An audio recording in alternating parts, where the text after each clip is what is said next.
அளவில்லா கருணையும் ஈடு இணையில்லாத பெரும் கிருபையுடைய எல்லாம் அல்ல ஏக இறைவனின் அருள் பெயர் போற்றி ஆரம்பம் செய்கின்றேன். ஜமாத்தே இஸ்லாமி ஹிந்த் வடக்கு மண்டலத்தின் சார்பாக இதயங்களை வென்ற இமயம் நபிகள் நாயகம் ஸல்லல்லாஹு அலைஹி வஸல்லம் என்ற ஒரு கருப்பொருளிலே ஒரு அருமையான மீலாது சமய நல்லிணக்க பெருவிழாவை இங்கே ஏற்பாடு செய்திருக்கின்றார்கள். அந்த தோழர்களுக்கு என்னுடைய முதற்கண் நன்றியையும் வாழ்த்தையும் பாராட்டையும் நான் தெரிவித்துக் கொள்கின்றேன்.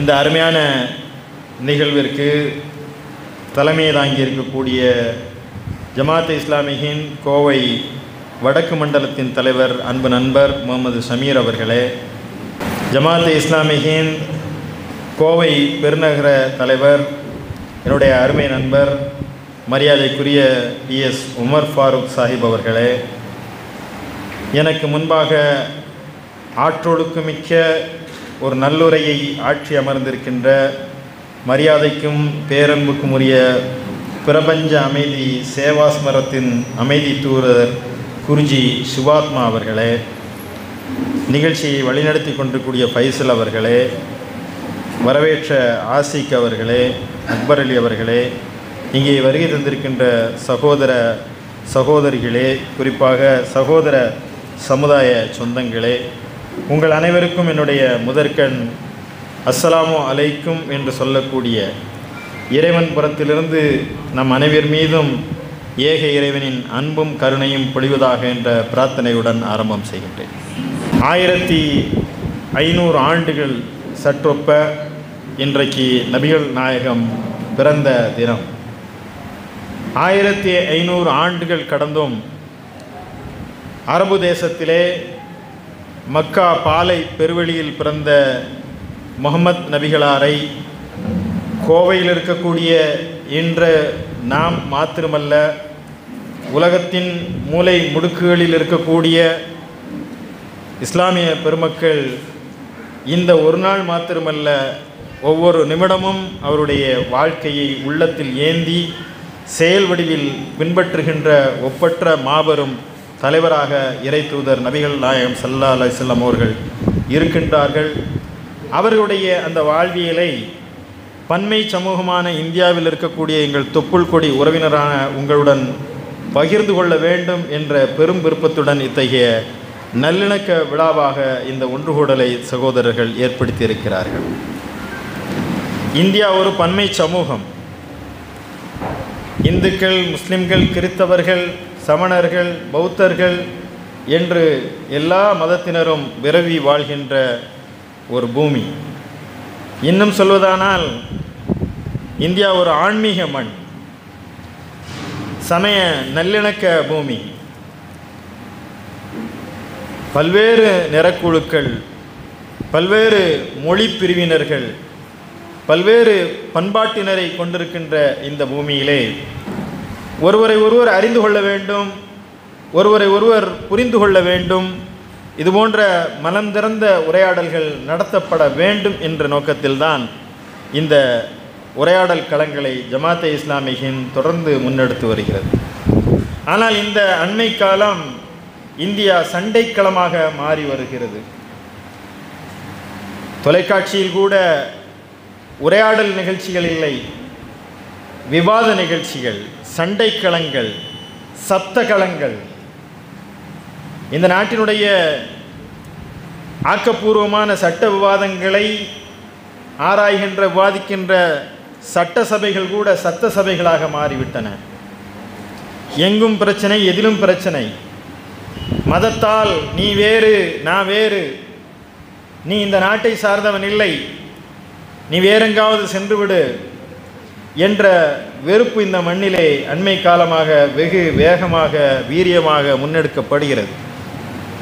இங்கே இருக்கக்கூடிய என்னுடைய சகோதர சமுதாயத்தை சேர்ந்த பெரியவர்கள், தாய்மார்கள் வந்திருக்கிறார்கள். அவர்களுக்கு தெரியும், நம்முடைய காலத்தில் அப்படியெல்லாம் நாம் இல்லை.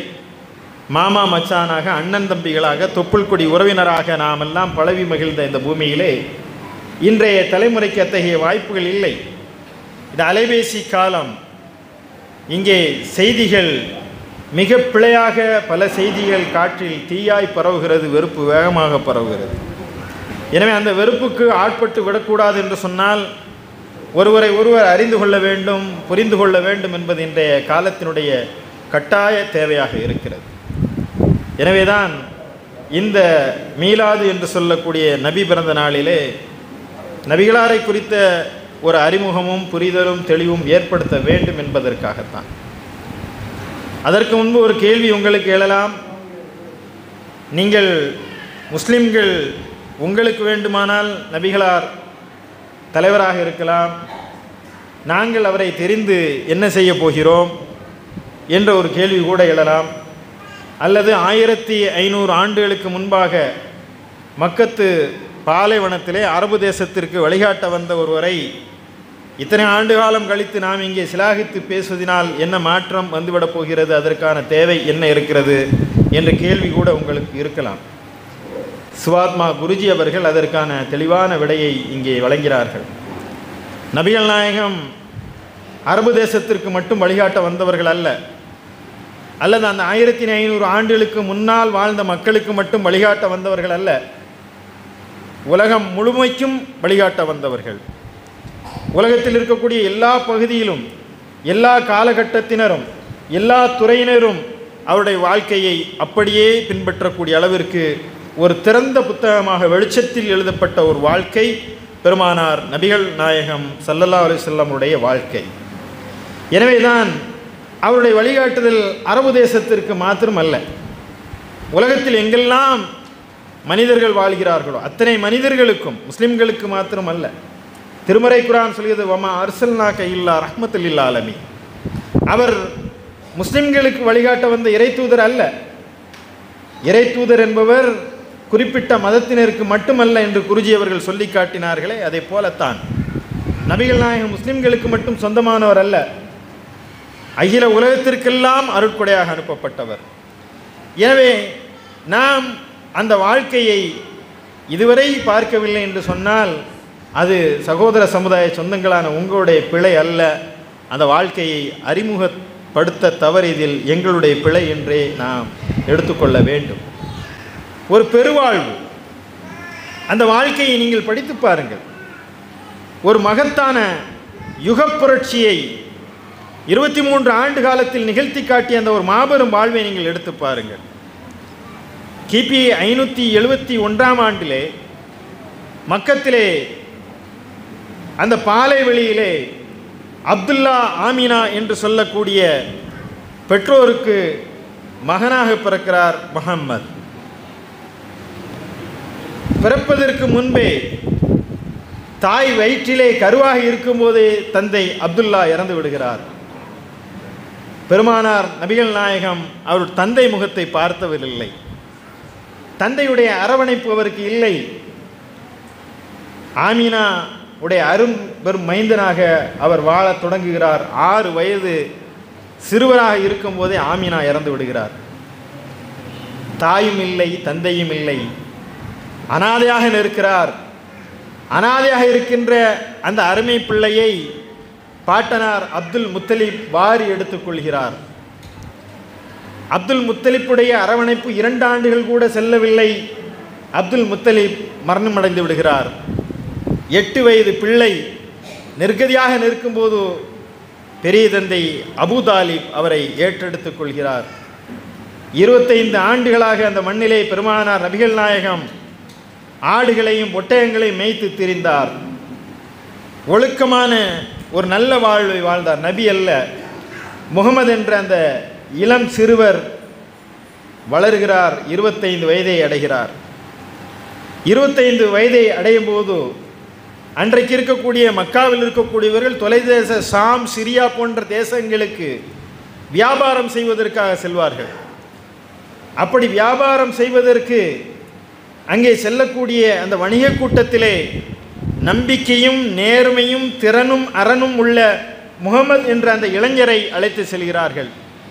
மிக நேர்மையான, வாய்மையான, வெற்றிகரமான ஒரு வணிகத்தை நிகழ்த்தி காட்டிய அந்த முகம்மதை அவரை விட 15 வயது மூத்தவரான ஹதீஜா என்று சொல்லக்கூடிய வணிக சீமாட்டி, ஒரு பெரிய பிஸ்னஸ் உமன், அவருக்கு ஏற்கனவே திருமணமாகி கணவர் இறந்து விடுகிறார்.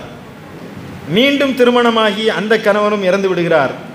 40 வயதை சார்ந்த கதீஜா அவர்கள் 25 வயதை நிரம்பிய முகம்மதை, நேர்மையும் வாய்மையும் நிறைந்த இந்த முகம்மது என்னோடு இருக்க வேண்டும் என்று நான் விரும்புகிறேன், முகம்மதை என்னை நீங்கள் மனைவியாக ஏற்றுக்கொள்வீர்களா என்று சென்றபோது 25 வயது நிரம்பிய வாலிபர் தன்னை விட 15 வயது மூத்த 2 முறை விதவையான கதீஜாவை மணம் முடிக்கிறார். 40 வயதாகிறது. நபிகள் நாயகம் என்று அறியப்படுத்துவதற்கு முன்பாகவே ஹிரா என்று சொல்லக்கூடிய மலை குகையிலே இந்த மனிதகுல விடுதலைக்காக, இந்த மனித நேயத்திற்காக, உலக அமைதிக்காக ஏங்கி தவிக்கின்ற உள்ளமாக பெருமானார் நபிகளாருடைய உள்ளம் அங்கே இருக்கிறது. ஹிரா குகையிலே தனித்திருக்கிறார்.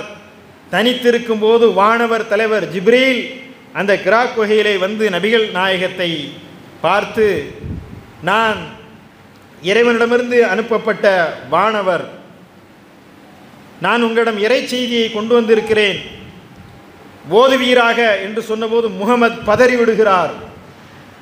காணாத ஒரு பெரும் காட்சி, துடித்து போகிறார். பதறி எறிந்து நின்றபோது வானவர் தலைவர் ஜிப்ரீல் சொன்னார், அஞ்சாதீர்கள் முகமதே என்று சொல்லி அவரை அணைத்துக் கொள்கிறார். ஓதுவீராக என்று சொன்னபோது ஓதத் தெரியாது என்று சொல்கிறார் முகமது. முகமது அவர்கள் எழுத படிக்க தெரிந்தவர் அல்ல, உம்மி நபி என்று அறியப்படக்கூடிய கல்வி வெளிச்சம் படாத ஒரு வாழ்க்கையை அவர்கள் வாழ்ந்திருக்கிறார்கள். எழுதவோ படிக்கவோ தெரியாத நான் எப்படி ஓதுவேன் என்று கேட்கின்றார். மீண்டும் வானவர் தலைவர் அவரை இருக்க அணைத்து ஓதுவீராக என்று சொல்கிறார். இறுதியாக அவர் கேட்கின்றார், எதை ஓதுவது என்பது. படைத்தவும் இறைவனின் திருப்பெயரால் ஓதுவீராக என்ற திருக்குரானின் முதல் வசனம் அங்கே இறங்கிறது. திருக்குரானுடைய முதல் வசனமே கல்வியினுடைய வெளிச்சத்தை உலகத்திற்கு சொல்லி காட்டுகிறது. வஹி என்று சொல்லக்கூடிய வேத வெளிச்சம் முகமது நபிகளாருக்கு இறங்கிய போது அவர் உள்ளம் நடுங்கி போகிறது. செய்வதறியாமல் தவித்து நிற்கிறார். ஓடோடி வீட்டிற்கு வருகிறார். உடல் தகிக்கிறது, வேர்த்து கொட்டுகிறது, கைகாலெல்லாம் நடுங்குகிறது. ஜமீலூனி சமீலூனி, என்னை போர்த்துங்கள், என்னை போர்த்துங்கள் என்று கதீஜாவிடம் கேட்கிறார். அருமை மனைவி கதீஜா அவர்கள், முகமதே என் அன்பு கணவரே என்ன நடந்தது, ஏன் இந்த பதற்றம் என்று கேட்டபோது அவர் சொன்னார், நான் ஹிரா குகையிலே தனித்திருந்தபோது வானவர் தலைவர் ஜிப்ரீல் அவர்கள் வந்து என்னை இறை தூதர் என்று என்னை அறிவித்திருக்கிறார். இன்று முதல் நான் நபி என்று அறியப்படுகிறேன். இது எப்படி மக்களிடம் கொண்டு சொல்வது என்று சொன்னபோது அந்த மனைவி சொன்ன வார்த்தையை நீங்கள் எண்ணி பார்க்க வேண்டும். நம்முடைய கணவர் இப்படி திடீர்னு எங்கேயாவது போய் உட்கார்ந்துட்டு திடீர்னு வந்து எனக்கு இப்படி ஆயிடுச்சுன்னா நம்மளாம் என்ன சொல்லுவோம்? உன்னை வீட்டில் ஒழுங்காக இருக்க சொன்னேன், நீ ஏன் அங்கே போய் உட்கார்ந்த? கேட்போம் இல்லை? ஆனால் கதீஜா அவர்கள் சொன்ன அந்த வார்த்தையை நீங்கள் எண்ணி பாருங்கள், அந்த சான்றை நீங்கள் எண்ணி பாருங்கள். முகமதே என் அன்பு கணவரே, நீங்கள் இறை தூதர் என்பதற்கு முதல் சான்று நான் ஏற்றுக்கொள்கிறேன். ஏனென்றால் நீங்கள் ஒரு காலமும் பொய்யுரைத்தவர் அல்ல, நீங்கள் எவரையும் துன்புறுத்தியவர் அல்ல, எவர் மீதும் அநீதி இழைத்தவர் அல்ல, நேர்மையும் வாய்மையும் மிக்க நீங்கள் இறை தூதர் தான் என்பதை நான் ஏற்றுக்கொள்கிறேன். உங்கள் உள்ளத்தை திடப்படுத்துவதற்காக இங்கே இருக்கக்கூடிய கிறிஸ்தவ அறிஞரான வரக்காஃபின் நௌஃபல் என்று சொல்லக்கூடிய என் உறவினரிடம் உங்களை அழைத்துச் செல்கிறேன், வாருங்கள் என்று வரக்காவிடம் அழைத்து செல்கிறார். வரக்கா வேத வெளிச்சம் தெரிந்த அறிஞர். அவர் பார்க்கிறார், முகமதே என்ன நடந்தது என்ற போது முகமது நபிகளார் நடந்ததை சொல்லும்போது அந்த வரக்கா சொன்னார், நான் இளைஞனாக இருந்திருக்கக்கூடாதா? நான் இளைஞனாக இருந்தால் முகமதே உம்மை ஏற்றுக்கொள்ளவருடைய படைவரிசையில் நானும் இருந்திருப்பேன். எங்களுக்கு சொன்ன இந்த வேதம் இறை தூதருடைய வருகையை சொன்ன அந்த அத்தனை அம்சங்களும் உங்களிடம் இருக்கிறது. நீங்கள் இறை தூதர் தான், ஆனால் கவனமாக நீங்கள் செல்ல வேண்டும். இனி நீங்கள் போய் உங்கள் மக்கள் மத்தியிலே எடுத்து சொன்னால் உங்களை அவர்கள் பெரும் தொல்லைக்கு ஆளாக்குவார்கள், ஊரை விட்டே விரட்டி விடுவார்கள் என்று சொன்னபோது நபிகளார் சொன்னார்கள், என் மக்கத்து ஈரக்கொலை, என் மக்களா என்னை ஊரை விட்டு விரட்டுவார்கள் என்று ஐயமுற கேட்கின்றார். ஆம், இந்த கொள்கையை எடுத்து வைத்தால் அவர்கள் எதிரிகளாக மாறிவிடுவார்கள். நபிகள் நாயகத்துக்கு தயக்கம், தடை, மனத்தடை. நேற்று வரை ஆடுகளையும் ஒட்டகத்தையும் மேய்த்து திரிந்தோம், திடீரென்று நேற்று இருந்தோம் இன்றைக்கு நான் நபி என்று சொன்னால் யார் நம்புவோம்? எப்படி நம்புவாங்க? என்ன ஆதாரம்? உலகத்தில் யாருக்கும் வழங்காத ஒரு ஆதாரத்தை இறைவன் சொல்கிறான், முஹம்மதே நபி என்பதற்கு ஆதாரம் நீங்கள் தான். நீங்கள் வாய்மையானவர், உண்மையானவர், அதை நீங்கள் பிரகடனப்படுத்துங்கள். இன்றைக்கு நபிகள் நாயகத்துடைய சிறப்பை முகமது அமீன் ஆகிய நான் பேசுவதில் ஒரு பெரும் சிறப்பு இல்லை. சகோதர சமுதாயத்தை சேர்ந்த ஆன்மீக அறிஞரான அமைதி தூதுவராக இருக்கிற குருஜி சிவாத்மா பேசுகிறாரே, அதுவும் சிறப்பல்ல. எதிரிகளாக இருந்த நபிகள் நாயகத்தை கொலை செய்ய வேண்டும், இந்த மண்ணிலிருந்து விரட்டி அடிக்க வேண்டும் என்று சொன்ன அபூஜஹில் போன்ற எதிரிகள் கூட முகமது நபிகளாரை நீர் அல்லமீன் அஸ்ஸாதிக் என்று சொன்னார்களே, அத்தகைய வரலாற்று வெளிச்சம் இதயங்களை வென்று நிறந்த ஒரு மாவேந்தராக அவர்கள் இருந்தார்கள். எனவேதான் நபிகள் நாயகம் அவர்கள் எப்படி இந்த செய்தியை சொல்வது? அன்றைக்கு இருந்த மக்காவிலே ஒரு உயரமான சஃபா என்று சொல்லக்கூடிய மலைக்குன்றிலே ஏறி நிற்கின்றார்.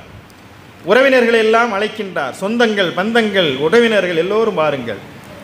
எல்லோரிடமும் அவர் கேட்கின்றார்கள். அவர் நபி என்பதை பிரகடனப்படுத்தி அந்த பாங்கை நீங்கள் எண்ணி பாருங்கள். சொல்ல போறார், டிக்ளேர் பண்ண போறார், நான் தான் நபி, இன்னையிலிருந்து ஏறின் என்று சொன்னார். நான் முஹம்மது, இதுவரை உங்கள் மத்தியிலே 40 ஆண்டுகள் வாழ்ந்திருக்கிறேன். என்றைக்காவது ஒரு நாள் நான் பொய் பேசி இருக்கிறேனா? யாருக்காவது நான் தொல்லை தந்திருக்கிறேனா? ஏதாவது என் வார்த்தையில் தவறான செய்தி வந்திருக்கிறதா என்று அவர் கேட்கின்றார். அங்கிருந்த மக்கள் எல்லோரும் சொன்னார்கள், இல்லை முஹம்மதே, நீர் பொய் சொல்லி நாங்கள் ஒருபோதும் கேட்டதில்லை. நீர் உண்மையாளர், நீ வாய்மையாளர். அப்படியா? அப்படி என்று சொன்னால் நான் இப்போது சொல்வதை நம்புவீர்களா என்று கேட்கின்றார்.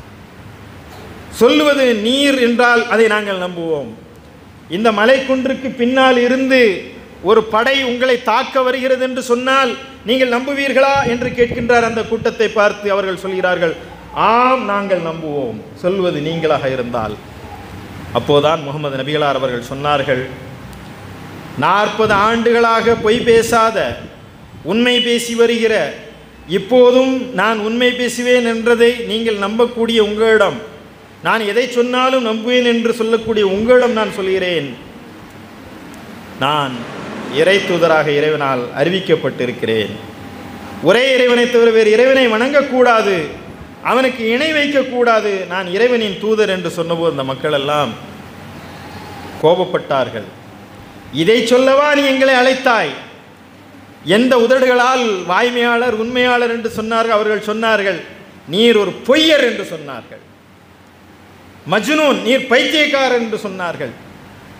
சூனியம் செய்யப்பட்டவர் என்று சொன்னார்கள். நபிகள் நாயகம் துவண்டு விடவில்லை. அந்த ஓரிரை கொள்கையை அந்த மக்கத்து மண்ணிலே சிறுக சிறுக எடுத்து வைக்கிறார்கள். சொல்லொண்ணாத துயரம். அவர்களை ஏற்றுக்கொள்வதற்கு அங்கே எந்த ஆளுமே இல்லை. முழு மக்காவுமே அவரை எதிர்த்து நிற்கிறது. தன்னந்தனியராக இருக்கிறார்.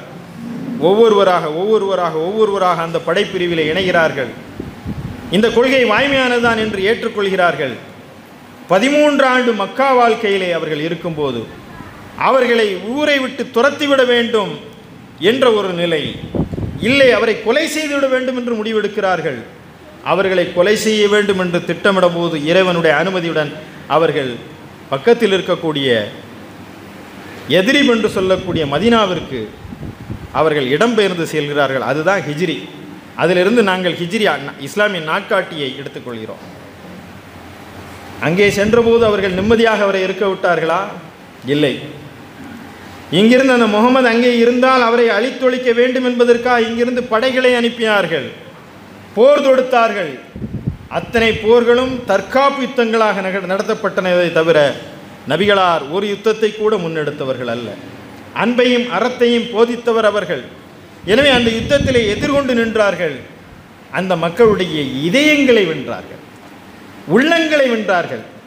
வாளினால் சண்டை செய்து மிரட்டி அவர்கள் இஸ்லாத்தை ஏற்க வைக்கவில்லை. எனவேதான் சொல்கிறார்கள், இதயங்களை வென்ற ஒரு மாமனிதர், இதயங்களை வென்ற ஒரு இதயம். தம்முடைய சொல்லால், தம்முடைய செயலால், தம்முடைய அழகிய நடத்தையால் மக்களை ஈர்த்தார்கள், உள்ளங்களை சுண்டி இழுத்தார்கள், கவர்ந்தார்கள். கூட்டம் கூட்டமாக அவர்கள் இஸ்லாத்தை ஏற்றுக்கொண்டார்கள். நிறைய உதாரணங்களை நீங்கள் அந்த வரலாற்று வெளிச்சம் முழுவதும் நீங்கள் பார்க்கலாம். நபிகள் நாயகம் அவர்கள் திருமறை சான்று பகிறது, வன்னெஞ்சகராகவோ கடுகடுப்படாகவோ அவர் இருந்தால் மக்கள் உம்மை விட்டு விரண்டோடி இருப்பார்கள். அவர் ஒரு வன்னெஞ்சர் அல்ல, கடின நெஞ்சம் படைத்தவர் அல்ல, கடுஞ்சொன்னர் சொல்லவர் அல்ல.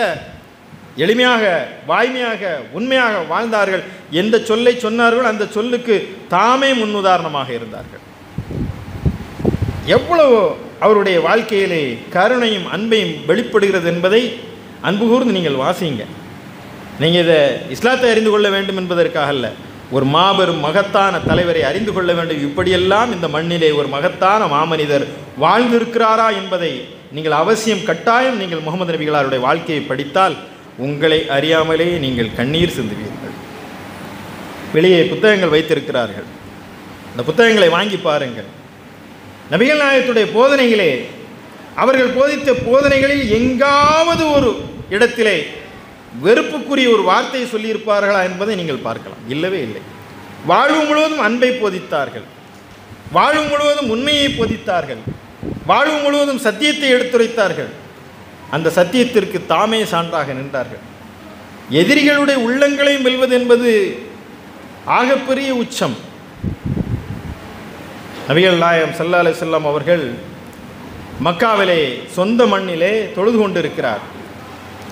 தொழுது கொண்டிருக்கும்போது அங்கே இருக்கக்கூடிய உஸ்மான் என்று சொல்லக்கூடியவர் நபிகள் நாயகத்தை அடித்து இனிமேல் இங்கே நீங்கள் தொழக்கூடாது என்று விரட்டி அடிக்கக்கூடிய அந்த சூழ்நிலையில் நபிகள் நாயகம் அவர்கள் அதை பொறுமையுடன் ஏற்றுக்கொள்கிறார்கள். சொந்த மண்ணில் தனக்கு காபாவிலே தொழுவதற்கு கூட அனுமதி மறுக்கப்பட்டார்கள். எல்லாவற்றையும் பொறுமையாக தாங்கி கொண்டு அவர்கள் மதீனாவிற்கு சென்றார்கள்.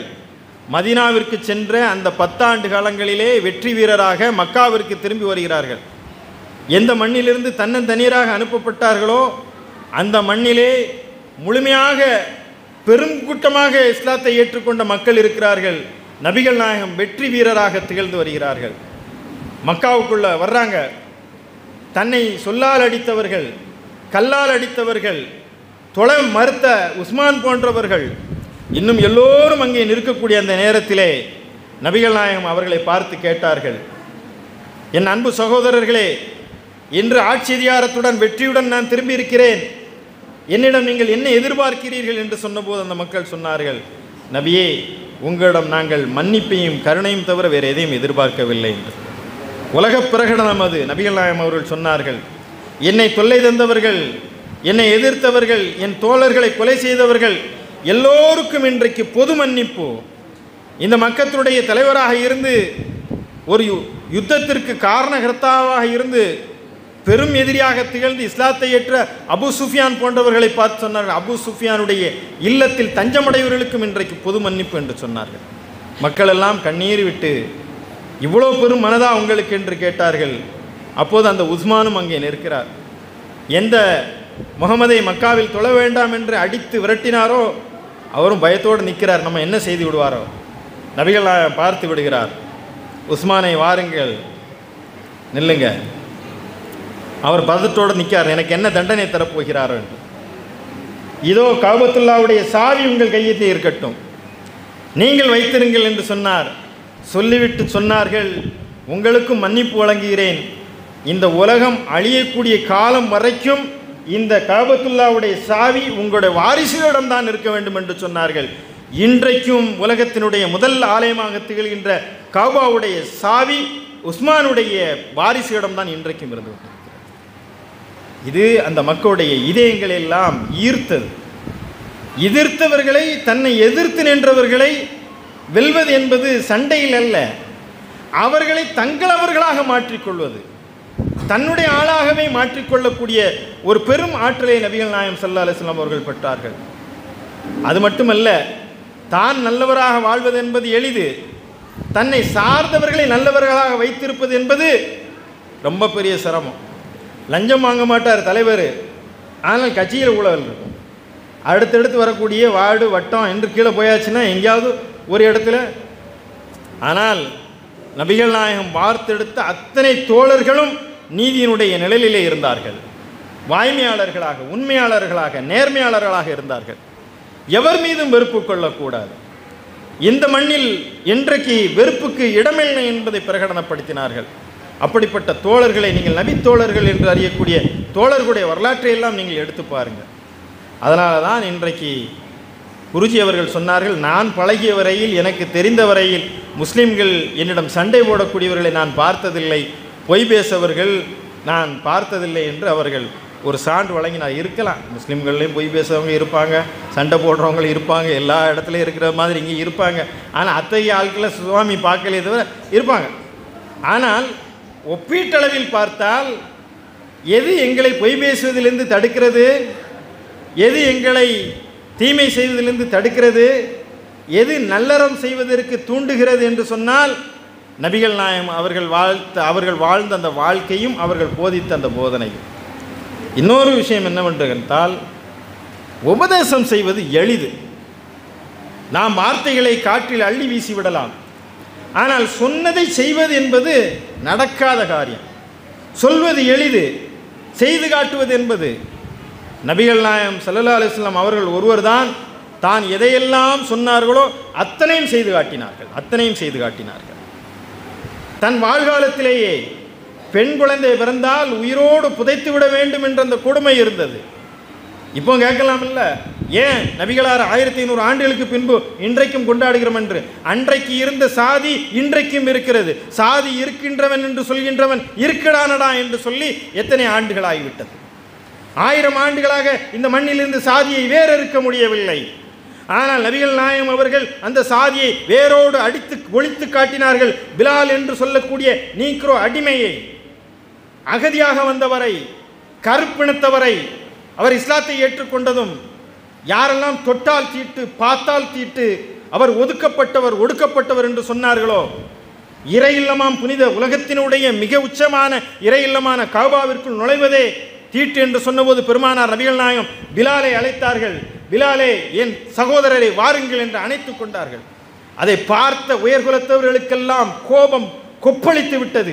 ஒரு அடிமையை, ஒரு கருப்பினத்தவனை, முகமதே குறைஷ் என்று சொல்லக்கூடிய ஹாஷிம் குலத்துடைய உயர்குலத்தில் பிறந்த நீர் அணைக்கின்றீரா என்று சொன்னபோது முகமது நபிகளார் சொன்னார்கள், நாங்கள் சகோதரர்கள், ஏற்றத்தாழ்வுகள் இல்லை, ஆதத்தின் பிள்ளைகள் அனைவரும் சமமானவர்கள். ஒரே தாய் தந்தையில் பிறந்தவருக்கு என்ன சாதி இருக்க முடியும்? சாதி இன்றோடு அடியோடு ஒளிந்து விட்டது என்று சொல்லி, பிலாலை, என் தோள் மீது உங்கள் காலை வைத்து இந்த கஅபத்துல்லாவில் ஏறி நின்று தொழுகைக்கான அதான் என்று சொல்லக்கூடிய அழைப்பை கொடுங்கள் என்று சொன்னார்கள். நபிகள் நாயகத்துடைய தோளின் மீது பிலால் கால் வைத்து ஏறி அந்த கஅபத்துல்லாவில் நின்று அல்லாஹு அக்பர் அல்லாஹு அக்பர் என்று சொல்லி இப்பொழுது இங்கே வாங்கொலித்தார்களே, அந்த முதல் வாங்கை ஒலித்த பெருமை பிலால் என்பவருக்கு சேரும். அதை பார்த்து விட்டவர்கள் சொன்னார்கள், ஒரு கருப்பு காக்கையை கொண்டு வந்து நீங்கள் கஅபாவில் நிறுத்தி விட்டீர்களே, எங்களுடைய மூதாதையர்கள் இதை பார்ப்பதற்கு இல்லை, நல்ல வேளை அவர்கள் மண்ணோடு மண்ணாக போய்விட்டார்கள், நாங்களும் செத்திருக்க கூடாதா என்றார்கள். சாதி அழுக்குகளை ஒழிக்க வேண்டும் என்பதற்காக அதை ஒரு செயல் திட்டமாக இஸ்லாம் வழிபடுத்துவதனால்தான் சொன்னா போதாதுப்பா, சாதி இருக்கிறதா இந்த காலத்திலையும் எங்கே சார் சாதி இருக்குதுன்னு சொல்கிறான். ஆனால் சாதிய படுகொலைகள் இன்றைக்கும் நிகழ்ந்து கொண்டு இருக்கிறது. இந்த சாதியை ஒழிப்பதற்கு நபிகள் நாயகம் அவர்கள் வார்த்தையால் சொன்னார்கள், வாழ்ந்து காட்டினார்கள் என்பது மட்டுமல்ல, இன்றைக்கும் இஸ்லாத்தில் சாதி அழுக்குகள் இல்லை என்றால் 5 வேளை நாங்கள் தொழணுன்றது இருக்குல்ல, இது தொழுகை மாத்திரமல்ல. எல்லாரும் வரிசையில் நின்று உயர்ந்தவன் தாழ்ந்தவன், படித்தவன் படிக்காதவன், வெளியூர்காரன் உள்ளூர்காரன், வெளிநாட்டவன் கருப்பினத்தவன் வெள்ளை, எந்த வேறுபாடும் கிடையாது, எல்லோரும் சமம், எல்லாம் ஒரே தாயினுடைய பிள்ளைகள். நீங்கள் கஅபத்துல்லா என்று சொல்லக்கூடிய புனித ஆலயத்தில் உலகத்தில் உள்ள பெரும் பணக்காரர்கள் போவாங்க. ஃப்ளைட்டில் மட்டும் போவார் மன்னர், ஃப்ளைட் விமானத்தில் வந்து தங்கம், அவர் கால் எடுத்து வச்சாருன்னா எல்லாமே கோல்டு தான். அவர் நடக்கிறத பார்க்கையிலே, இன்றைக்கு ஒரு நடிகர் வந்தாலே என்ன கூட்டம் போட்டுட்டு எப்படியெல்லாம் ஒரு நாடு திணறுதுன்னா, ஒரு செல்வம் படைத்த மன்னர்கள் வரும்போதெல்லாம் அங்கே என்ன நடக்கும்? ஒன்றும் நடக்காது. அவர் பாட்டில் வருவார். பெரிய பெரிய கம்பெனியில் வேலை பார்த்தவர்கள்லாம், முதலாளிகள், பெரிய பெரிய தலைவர்கள்லாம் வருவாங்க. அந்த கஅபாவில் பாத்ரூம் க்ளீன் பண்ணக்கூடியவர்கள், இங்கேருந்து போகக்கூடிய நாங்கள்லாம் இந்தியாவிலேருந்து போகக்கூடியவங்க, பங்களாதேஷ்லேருந்து வரக்கூடியவங்க, இலங்கையிலேருந்து வரக்கூடியவங்க, அப்படி தூத்துக்கிட்டு இருப்போம்ல, அல்லாஹு அக்பர் அல்லாஹு அக்பர், அதை ஓரம் வச்சுட்டு வந்து நிற்ப தொழுவாங்க. பக்கத்தில் யார் நிற்பா? அவருக்கு சம்பளம் கொடுக்குற அந்த மன்னர் நிற்பார்.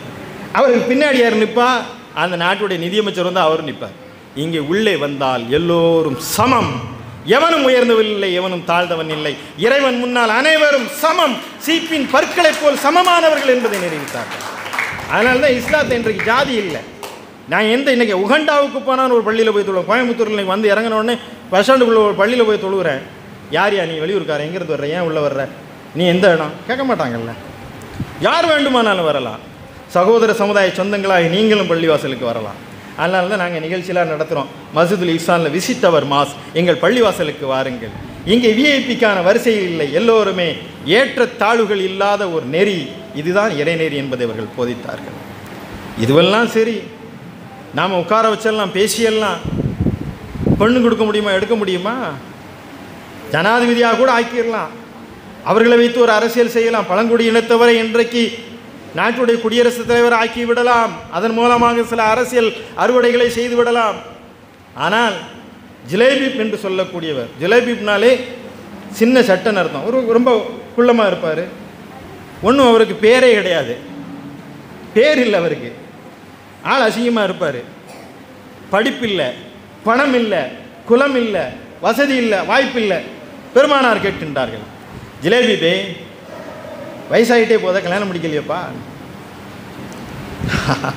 அவர் சொல்கிறாரு, பெருமானாரே எனக்கு படிப்பும் இல்லை, பணமும் இல்லை, வீடும் இல்லை, வாய்ப்பும் இல்லை, வசதியும் இல்லை, நானும் ஒதுக்கப்பட்ட ஒரு ஏழை மகன்.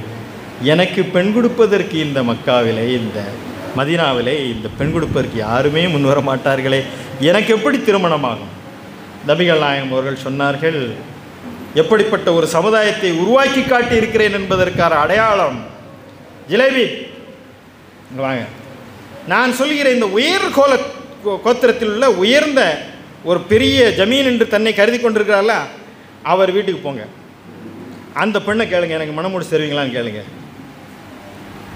அவர் சொல்கிறாரு, நபிகளே நீங்கள் என்ன வேலை சொன்னாலும் செய்வேன், அவர் வீட்டு படியை மிதிக்கிறதுக்கே தகுதி, நான் சொல்கிறேன் செய். நபிகளார் சொன்னால் அப்படியே கீழ்ப்படிவார்கள். உடனே ஜுலைபி புள்ள போகிறார். ஜுலைபி புள்ளை போனதும் அந்த உள்ளே இருக்கவருக்கு ரொம்ப தடுக்கமாக இருக்குது, என்ன இவர் வர்றாரு, என்ன விஷயமாக வருகிறீர்? ஜுலைபி, பெருமானார் நபிகள் நாயகம் என்னை அனுப்பினார்கள். அப்படியா, பரவாயில்ல, நபிகள் நாயகம் அனுப்பினார்கள். என்ன விஷயமா வந்திருக்கிறீங்க? பெண் கேட்டு வந்திருக்கிறேன். சந்தோஷம், நபிகள் நாயகத்துக்கு பெண் கேட்டு நீங்கள் வந்திருக்கிறீர்களா? இல்லை, எனக்கு பெண் கேட்டு வந்திருக்கிறேன். அவருடைய ஒட்டுமொத்த இரத்த நாளங்களும் வெடித்து சிதறக்கூடிய அளவிற்கு முகம் சிவந்து விடுகிறது. ஜுலேபி, என்ன தகுதி இருந்தால் என்னிடம் நீ பேசுவாய். அந்த அம்மா வந்தாங்க, அந்த வீட்டில் இருந்த அந்த பொண்ணு வந்தாங்க. அப்பா உட்காரு, அதெல்லாம் ஆணவம், குலப்பெருமை, கோத்திரப்பெருமை, நிறப்பெருமை எதுவும் இல்லை. பெருமானார் சொல்லிவிட்டார், ஜுலேபி தான் என் கணவர் என்று சொன்னார். அந்த ஜுலேபியை மனம் முடித்தார். மக்கத்து மண்ணிலே சாதி ஏற்றத்தாழ்வுகள், குலப்பெருமை, கோத்திரப்பெருமை, சண்டைகள், சாதிய மோதல்கள், மத வெறுப்புகள் எல்லாம் ஒளிந்தன. இப்படிப்பட்ட ஒரு சமுதாயத்தை நபிகள் நாயகம் கட்டமைத்தார்கள். பெண் குழந்தை பிறந்தால் உயிரோடு புதைத்து விட வேண்டும் என்று அவர்கள் கருதுவார்கள். ஒருவர் இஸ்லாத்தை ஏற்ற பிறகு பெருமானார் நபிகள் நாயகம் அவர்கள் சொன்னார்கள், நீங்கள் இஸ்லாத்திற்கு வருவதற்கு முன்பு ஏதாவது தவறுகள் செய்திருக்கிறீர்களா? இப்போ இஸ்லாத்தை ஏற்று நல்லவர்களாக மாறிட்டீங்க, உங்கள் வாழ்க்கையில் நடந்த ஏதாவது நிகழ்வு இருந்தால் எனக்கு சொல்லுங்கள் என்ற போது ஒருவர் சொன்னார், ரொம்ப கடுமையான சம்பவம், என்னால் சொல்ல முடியுமான்ட்டு தெரியலை, நான் சொல்கிறேன். பெண் குழந்தை பிறந்தால் அவமானம் என்று கருதுகிற சமுதாயத்தில் நான் இருந்தேன். பெண் குழந்தை பிறந்தால் உயிரோடு புதைத்து விட வேண்டும் என்ற அந்த எண்ணம் இருந்தது. ஒரு நாள் என் மனைவி கருவுற்றவுடன் நான் சொன்னேன், ஆண் குழந்தையாக இருந்தால் பெற வேண்டும், பெண் குழந்தையாக இருந்தால் நீ அழித்து விட வேண்டும், கொன்று விட வேண்டும். அந்த காலத்தில் ஸ்கேன்லாம் இல்லை, எப்படி பார்க்கறது, பிறந்தால் தான் பார்க்க முடியும். இவர் சொல்கிறார், நான் வெளியூருக்கு பயணம் போகிறேன், நான் திரும்பி வருவதற்குள் அந்த குழந்தை ஆண் குழந்தையாக இருந்தால் வை, பெண் குழந்தையாக இருந்தால் கொன்னும் புதைச்சிரு. வெளியூருக்கு போய் வந்தேன். அவர் சொல்கிறார், நான் வீடு திரும்பி வந்தபோது அந்த வீட்டிலே என்னுடைய மனைவி என்னை வரவேற்றால், குழந்தை எங்கே என்று கேட்டேன். பிறந்தது பெண் குழந்தை. என்ன செய்தாய்? புதைத்து விட்டேன். சபாஸ், நீ தான் என்னுடைய மனைவி. என்று நான் மகிழ்ந்தேன். நாட்கள் சென்றது. ஒரு அருமையான குழந்தை எங்கள் வீட்டுக்கு வந்தது. ஒரு பெண் குழந்தை என்னோடு நெருக்கமாக பழகியது. குழந்தைகளுடைய அந்த யாழினிது குழலினிது என்று கேட்பர், மக்கள் தம் மழலை சொல் கேளாதார். இந்த குழந்தை பேச பேச தித்திப்பாக இனிக்கும் இல்லையா, அவர் அப்படியே உருகிறாரு. அந்த குழந்தையோட ஃப்ரெண்ட் ஆயிடுறாரு, ரொம்ப சந்தோஷம், நெருக்கமாயிடுறாரு. அந்த பக்கத்து வீட்டு குழந்தை வந்தால் தான் இவருக்கு ரொம்ப சந்தோஷமாக இருக்குது. மனைவி பார்க்கிறார், ஏங்க உங்களுக்கு அந்த குழந்தைய ரொம்ப பிடிக்குமா? ரொம்ப பிடிக்கும். ரொம்ப நேசிக்கிறீங்களா? ரொம்ப நேசிக்கிறீங்க. ஒரு உண்மையை சொல்லட்டுமா? அது பக்கத்து வீட்டு குழந்தை கிடையாது, நம்ம குழந்தை. எனக்கு என் குழந்தையை கொல்வதற்கு மனம் வரவில்லை. நான் பக்கத்து வீட்டில் கொடுத்து நான் வளர்த்தேன். அந்த குழந்தை தான் இந்த குழந்தை என்று சொன்னதும், யா ரசூலல்லாஹ், மகிழ்ச்சி வருவதற்கு பதிலாக, சந்தோஷம் வருவதற்கு பதிலாக என் தலையில் ஏறி இருந்த இந்த ஆணாதிக்கம், பெண் குழந்தைகளை அழித்துவிட வேண்டும் என்ற திமிர் எனக்கு எழுந்தது. எனக்கு கோபம் வந்தது. என் குழந்தையாக இருக்கிறதா இப்படி ஒரு பெண் குழந்தையுடைய தகப்பனா என்று நான் அருவருப்பாக கருதினேன். அந்த குழந்தையை நான் அழைத்து சென்றேன். அந்த குழந்தை என்னையோடு பாசமாக இருந்தது. நான் பாலைவனத்திற்கு அழைத்து சென்றேன். அந்த குழந்தை என்னோடு வந்தது. நான் பாலைவனத்திலே குழி வெட்டினேன். அந்த குழந்தையை பார்த்து கொண்டிருந்தது. நான் வெட்டிய அந்த குழியினுடைய மணல் துகள் என் தாடியில் பட்டது. அந்த குழந்தை தன்னுடைய பிஞ்சு வரலான் என் தாடியில் உள்ள மண்ணை தள்ளிவிட்டது. அப்போதும் என் கல் நெஞ்சம் கரையவில்லை. யா ரசூலல்லாஹ், அந்த குழந்தையை காலால் தள்ளி உயிரோடு புதைத்தேன். அந்த கொலைகார குடும்பத்திலிருந்து அத்தகைய பாவத்தை செய்து நான் இந்த இஸ்லாத்தை ஏற்றுக்கொண்டேன், எனக்கு மன்னிப்பு உண்டா என்ற போது பெருமானார் கண்ணீர் நிரம்ப அழுகின்றார்கள். பக்கத்தில் ஒரு சொல்றார், பெருமானாரை அழச் செய்து விட்டீரே என்று. இல்லை, எனக்கு மீண்டும் ஒரு முறை இந்த சம்பவத்தை சொல்லுங்கள். பெண் விடுதலையுடைய மார்க்கமாக இஸ்லாம் வந்தது. பெண் குழந்தை பிறந்தால் சுப செய்தி என்று அறிவித்தது. இன்றைக்கும் பெண் குழந்தை பிறந்தால் கொல்லாத ஒரு சமுதாயம் இஸ்லாமிய சமுதாயம் தான். ஆனால் நீங்கள் கேட்கலாம், 1500 ஆண்டுகளுக்கு முன்பு அந்த போதனை இன்றைக்கும் சாதி இருக்கிறது. எனவே அன்றைக்கு தேவைப்பட்ட நபிகளால் இன்றைக்கும் தேவைப்படுகிறார். அன்றைக்கு பெண் குழந்தைகளை உயிரோடு பதித்தார்கள். இன்றைக்கு சிசுவில் இருக்கக்கூடிய, கருவில் இருக்கக்கூடிய குழந்தை ஆனா பெண்ணா என்று ஸ்கேன் செய்வது தவறு என்பது இந்தியாவினுடைய அவமானமான, வெட்ககரமான ஒரு வார்த்தை. என்னடா பொம்பளை பிள்ளை பிறந்தா கொன்றுவானா இவன் தான் பெத்த பிள்ளைய? அதனால எழுதி போட்டிருக்கான், ஸ்கேன் பண்ணா பிள்ளைய தெரிஞ்சுனா கொன்றுவான், அதனால அவன்கிட்ட சொல்லாத. அன்றைக்கு உயிரோடு புதைத்தார்கள். இன்றைக்கு நெல்மணிகளை கொடுத்தார்கள், கள்ளிப்பால் கொடுத்தார்கள். இன்னைக்கு டெக்னாலஜி வளர்ந்தது. ஃபேனு கீழே ஈரத்தை நினைச்சு வச்சு ஃபேனுக்குள்ள வச்சு மூச்சு திணற வச்சு சாகடிக்கக்கூடியவர்கள். முதல் குழந்தை பெண் குழந்தை அப்படின்னா சந்தோஷமாக இருக்கும், இருக்காது, கவலையாக இருக்கும். அந்த குழந்தை பிறந்துட்டு சொல்லும் போதே தெரிஞ்சுக்கலாம், ஆம்பளை பொம்பளை. ஏன் பிள்ளை பார்த்துச்சா பிறந்துருச்சு, பொம்பளை பிள்ளைன்னு புரிஞ்சுக்கிற வேண்டியது. எனக்கு பையன் குழந்தை பிறந்திருக்கீங்கன்னா அப்போ ஆம்பளை பையன் புரிஞ்சுக்கலாம். அந்த ஸ்டைலே தெரிஞ்சிடும் இன்றைக்கி சமுதாயம். ஆனால் நீங்களும் பெண்ணு தானே, பெண் தான், ஒரு பெண்ணே பெண்ணுக்கு எதிரியே. முதல் குழந்தை கூட ஏற்றுக்குருவாங்க.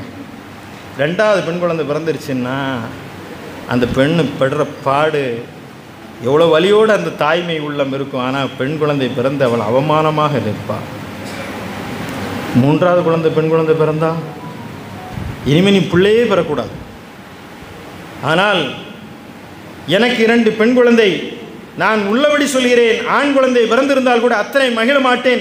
பெண் குழந்தை என்பதால் நான் அத்தனை ஆனந்தப்பட்டேன். 5 குழந்தைகள் இருந்து 5 குழந்தைகளை பெண் குழந்தை என்றால் அதை கொண்டாடக்கூடிய மனநிலையை நபிகளார் உருவாக்கினார்கள். ஏன் என்று சொன்னால், எவர் ஒருவருக்கு பெண் குழந்தை இருந்து 2 பெண் குழந்தைகள் இருந்து அவரை முறையாக வளர்த்து ஆளாக்கி அவரை நெறிப்படுத்தினால் அவருக்கு சுவனம் உறுதி என்று நபிகள் நாயகம் அவர்கள் சொன்னார்கள். அப்போது ஒரு தோழர் கேட்டார், எனக்கு 2 பெண் குழந்தை இல்லை, ஒரே ஒரு பெண் குழந்தை இருந்தாலுமா என்று கேட்டபோது நபிகளார் சொன்னார்கள், ஆம், பெண் குழந்தைகள் என்பவர்கள் சுமனத்தின் துருப்புச் சீட்டு என்று சொன்னார்கள். பெண் குழந்தை பிறந்தால் வானவர்கள் இறக்கையை கொண்டு இந்த பூமியிலே பஷீர், நற்செய்தி என்று சொல்கிறார்கள். பெண் குழந்தைகள் இந்த உலகத்தின் பிள்ளைகள். இது வெறுமன வாய் வார்த்தை இல்லை. பெண்களுக்கு சொத்தில் பங்குண்டு என்று சொன்னார்கள். இன்றைக்கு 1989 சட்டம் போட்டார்கள். 29 பெரியார் பெண் குழந்தைகள் சட்டம், பெண்களுக்கு சொத்தில் உரிமை உண்டு என்று குரல் கொடுத்தார். 1500 ஆண்டுகளுக்கு முன்பாக யாரும் போராடாமலே பெண்களுக்கு சொத்தில் பங்கு உண்டு என்று சொன்னது. இன்றைக்கு இருக்கக்கூடிய இஸ்லாமிய சகோதரிகள் சொத்தில் பங்கு உண்டும். இல்லைன்னா ஷரியத் கோர்ட்டில் போய் கேஸ் போடலாம், அந்த சொத்துரிமையை வழங்கி. இதெல்லாம் எதற்கென்று சொன்னால், நபிகள் நாயகம் அத்தகைய புரட்சிகரமான ஒரு சமுதாயத்தை உருவாக்கி காட்டினார்கள். ஏற்றத்தாழ்வில்லாத சமுதாயம். மனிதநேயத்தை, கருணையை நீங்கள் பிற மனிதனுக்கு உதவினால் உங்களுக்கு இறைவன் உதவுவான்.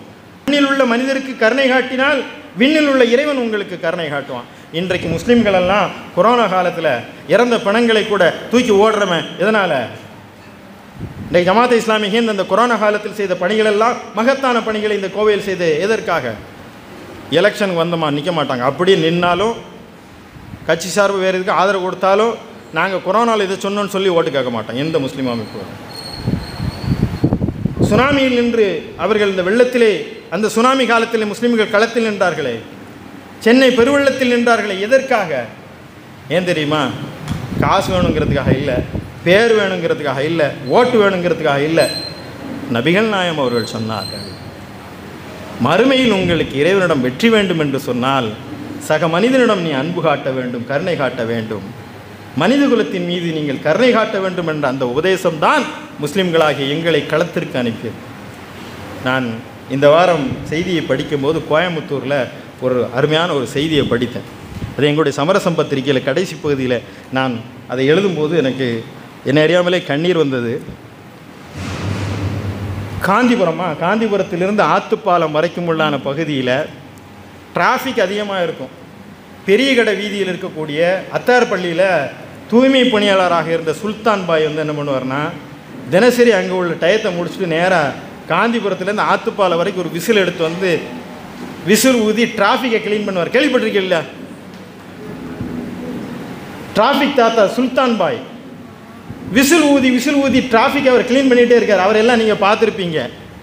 சுல்தான் பாய் கடந்த வாரம் இறந்து விட்டார். ஆனால் சுல்தான் பாய் இறந்ததும் அங்கே இருக்கக்கூடிய டிராஃபிக் போலீஸ் அத்தனை பேரும் மலரஞ்சலி செலுத்தி அவர்கள் வந்து இந்த நாட்டிற்கு அரும் சேவை செய்த ஒரு மகத்தான மாண்புமனிதர் டிராஃபிக் சுல்தான் பாய் என்று கொண்டாடினார்கள். சுல்தான் பாய்க்கு என்ன வந்தது என்று சொன்னால், இந்த மனிதநேயத்தையும் இந்த மக்கள் சேவையும் இந்த மண்ணில் கொண்டாட வேண்டும் என்று. ஆனால் இன்றைக்கு மனிதநேயமும் மக்கள் சேவையும் குறைந்து வரக்கூடிய இந்த காலத்திலே நாமெல்லாம் வாழ்கிறோம். உலகம் இன்றைக்கு அமைதியாக இல்லை. ஏன் அமைதியாக இல்லை என்றால், உலகத்தில் நீதி மறுக்கப்படுகிறது. எங்கெல்லாம் நீதி மறுக்கப்படுகிறதோ அங்கெல்லாம் அமைதி மறுக்கப்படுகிறது. இந்த நாம் வாழ்கின்ற இந்த உலகத்திலே ஒரு மூலையிலே இன்றைக்கு குழந்தைகள் கொல்லப்படுகிறார்கள். மரியாதைக்குரிய குருஜி சிவாத்மா அவர்கள் இங்கே இருக்கிறார்கள். அமைதியை இந்த உலகத்திலே நிலைநாட்ட வேண்டும் என்பதற்காக அமைதி தூதுவராக அவர்கள் பாடுபட்டு கொண்டிருக்கிறார்கள்.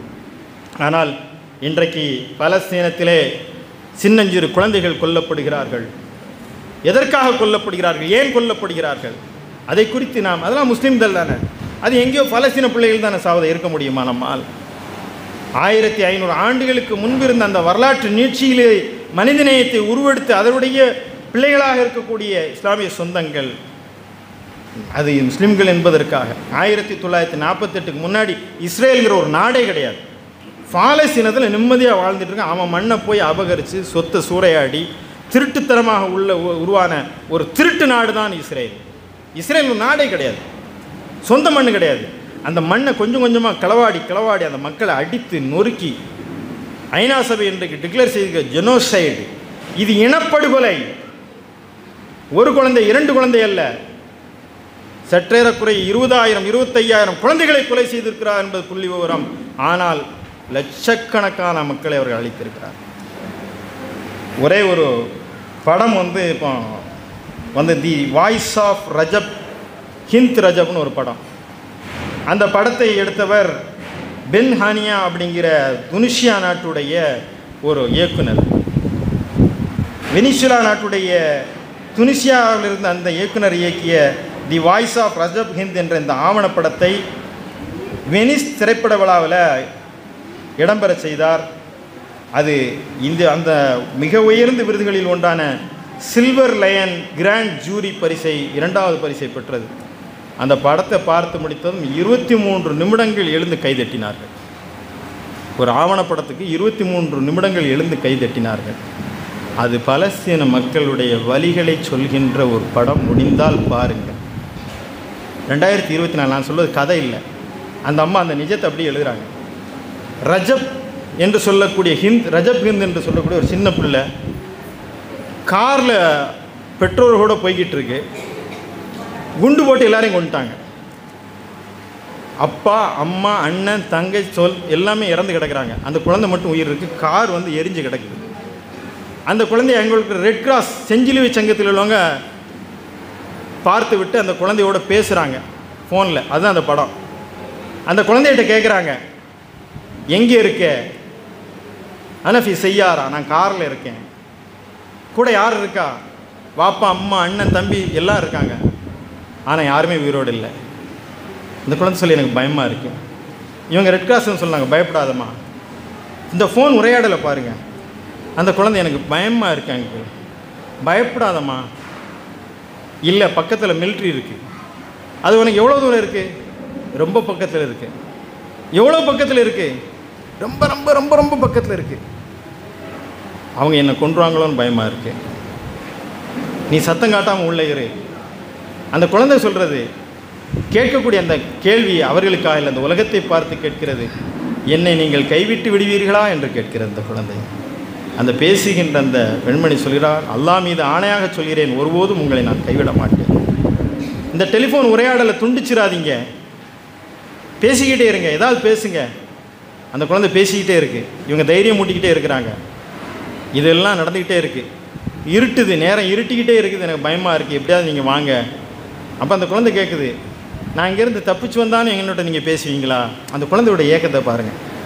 திடீரென்று ஒரு சத்தம், அதற்கு பிறகு நிசப்தம். அந்த படம் முடியுது. அந்த குழந்தையும் கொன்று அளிக்கிறார்கள். இப்படி எத்தனை குழந்தைகளை கொன்றளிக்கக்கூடிய இந்த மனிதன் அறமற்ற இந்த குரலுக்காகத்தான் இன்றைக்கு சென்னையிலே மாபெரும் எழுச்சியாக மத உணர்வுகளை கடந்து அனைவரும் இன்றைக்கு பலஸ்தீனம் வெல்ல வேண்டும், அந்த நாட்டு மக்கள் விடுதலை பெற வேண்டும் என்பதற்காக குரல் கொடுக்கிறார்கள். அந்த நீதிக்கான குரல் எழ வேண்டும் என்பதற்காக, அந்த வாய்மைக்கான குரல் எழ வேண்டும் என்பதற்காகத்தான் அது பெரும் மக்கள் குரலாக எழ வேண்டும். அமைதி, உலகத்தில் யார் அநீதிக்கு உள்ளாக்கப்பட்டாலும் அவர்கள் பக்கம் நிற்பது நம்முடைய அறம் என்பதை நாம் கருத்தில் கொள்ள வேண்டும். இங்கே வருகை தந்திருக்கின்ற தொப்புள் கொடி சொந்தங்களான உங்களை நான் அன்போடு கேட்டுக்கொள்வது, இஸ்லாம் என்பது ஒரு அந்நிய மதம் அல்ல, அது ஒரு மார்க்கம். நீங்கள் ஏற்றுக்கொள்ள வேண்டும் என்பது கட்டாயம் அல்ல. நாங்கள் எவ்வளவுதான் கட்டாயப்படுத்தினாலும் ஒருவர் ஏற்றுக்கொள்ள முடியாது. இங்கே மதமாற்றத்தை மனமாற்றம் என்று அழகாக குருஜி அவர்கள் சொல்லி காட்டினார். நான் அடிக்கடி சொல்கிறது உண்டு, பாயெல்லாம் நீங்கள் மதம் மாற்றிடணும். அஜித் ரசிகனை விஜய் ரசிகனை உன்னால் மாற்ற முடியுமா? என்ற தலை ரசிகனை விஜய் ரசிகனாவே மாற்ற முடியாது, கடவுளை மாற்றிடுவேன் நீ ஏற்றுக்குருவானா? என்ன இது லாஜிக்கா? இது அவ்வளோ தூரம் கட்டாயப்படுத்தி வந்து ஃபோர்ஸ்ஃபுல்லாக நிற்க முடியுமா? இதெல்லாம் அது ஒரு மித்து, அப்படியான ஒரு பொய் பரப்புரை. எல்லாவற்றையும் நம்பி விடாது. முஸ்லீம்கள்னா தீவிரவாதி, முஸ்லீம்கள்னா பல மனைவிகள் முடிக்கிறவங்க, முஸ்லீம்கள் பெண்களை ஹிஜாப் என்று அடக்கி ஒடிக்கக்கூடியவர்கள், முஸ்லீம் என்றால் அன்பில்லாதவர்கள், இப்படியெல்லாம் சொல்லக்கூடிய அந்த பொய் பரப்புரைக்கு பலியாகி விடாதீர்கள். நெருங்கி வந்து இஸ்லாத்தை வாசியுங்கள், நெருங்கி பழகுங்கள். இந்த மண்ணிலே அன்பும் அறமும் செழித்துவங்க வேண்டும் என்று சொன்னால் நம்முடைய வாசிப்பும் தொடர வேண்டும், நேசிப்பும் தொடர வேண்டும்.